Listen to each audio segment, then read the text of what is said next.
Jubilee hills ఉప ఎన్నిక ప్రచార పర్వంలో బీఆర్ఎస్ దూసుకెళ్తోంది. బీఆర్ఎస్ నేతలు క్షణం తీరక లేకుండా ఉన్నారు. అయితే రహమత్ నగర్ డివిజన్ లో కూడా నారాయణపేట మాజీ ఎమ్మెల్యే రాజేందర్ రెడ్డి ప్రచారం నిర్వహిస్తున్నారు. గడప గడపకు తిరుగుతూ మాగంటి సునీత గోపీనాథ్ కు ఓటేయాలని కోరుతున్నారు. గత ఎన్నికల సమయంలో రేవంత్ రెడ్డి ఇచ్చిన అబద్ధపు హామీలను నమ్మి మోసపోయామని ప్రజలు తెలుసుకున్నారని స్పష్టం చేశారు. And BRS MLC Takkallapalli Ravinder Rao కూడా ఇతర నేతలు జూబ్లీ హిల్స్ బైపోల్ ప్రచారం చేస్తున్నారు. రహమత్ నగర్ లో BRS working president KTR road సాయంత్రం షో నిర్వహిస్తారు. అయితే నిన్న షేక్పేట నాలాలో కేటీఆర్ చేసిన రోడ్ షోకు ప్రజల నుంచి అనూహ్య స్పందన లభించింది. కేటీఆర్ రోడ్ షోకు అశేష జనవాహిని తరలొచ్చి బీఆర్ఎస్ పార్టీ పట్ల తమకున్న అభిమానాన్ని చాటుకున్నారు.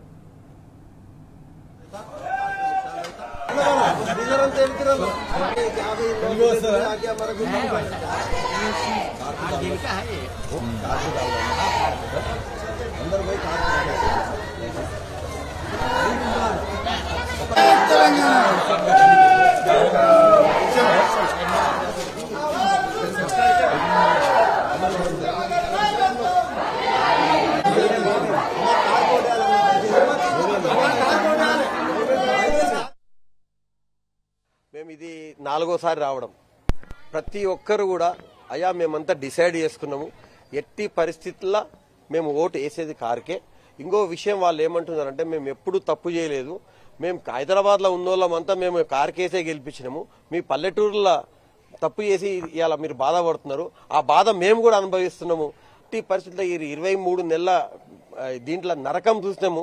తెలంగాణ ఉన్నప్పుడు ఎంత హాయిగా ఉండే, కరెక్ట్ టైంకు పింఛన్ వస్తుండే, షాదీ ముబారక్ వస్తుండే, కళ్యాణ లక్ష్మి వస్తుండే, ఎవరైనా ప్రెగ్నెంట్ ఉంటే బస్తీ దవాఖానలకు పోయి చూపిస్తుంటే మీ ఫ్రీగా 13,000 రూపాయలు ఇచ్చి మళ్ళీ కేసీఆర్ కిట్ ఇస్తుండ్రి, మన బతుకమ్మ చీరలు వస్తుండే, రంజాన్ తోఫా వస్తుండే, క్రిస్మస్ కు గిఫ్ట్ వస్తుండే. వీళ్ళు వచ్చినప్పటి నుంచి ఏం అడిగేనికనే లేదు. మేమందరం ఓపిక ఇంకా 2 ఏళ్లు మనం ఇక కష్టం పడుతున్నాం, ఇంకా 2 ఏళ్లు ఇట్లే పడవలసి వస్తుంది. జూబ్లీ హిల్స్ ఎలక్షన్ కాదు, ఇది యావత్ తెలంగాణ ఎలక్షన్. తెలంగాణ మొత్తం చూస్తుంది. మేము గీన మళ్ళీ ఏమైనా తప్పు చేసి మళ్ళా రేవంత్ రెడ్డిని గెలిపిస్తే నేను ఆడింది ఆట, నేను ఏం చేసినా కూడా నడుస్తాను అనుకుంటారు.